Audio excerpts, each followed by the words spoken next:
Youth Cinema Network ili međunarodna mreža posvećena mladim filmašima osnovana je 2012. godine u Tromsu.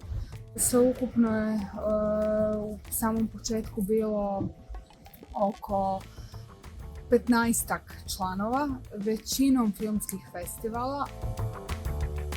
Danas je u mreži aktivno više od 45 članova i brojnih njihovih predstavnika s čak 5 kontinenata.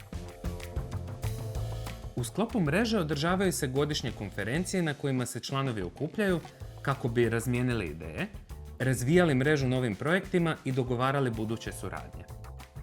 Također, svake godine dodjeljuje se nagrada za najbolje filmove, YCN Award, i to u 4 kategorije.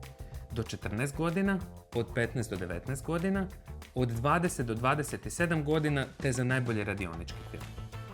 YCN objedinjuje znanje, najbolje prakse i informacije, zagovara filmsko stvaralaštvo djece i mladih na međunarodnoj razini i podržava distribuciju filmova djece i mladih.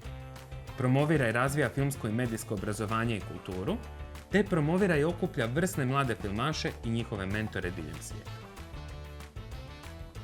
Ako nastavimo ovim tempom kao i do sada, mislim da će mreža dalje samo rasti. Bilo bi super imati članove iz svih kontinenata i što više država koje nisu isključivo evropske države, jer mislim da se na taj način izmjena znanja, iskustava i alata može još multiplicirati.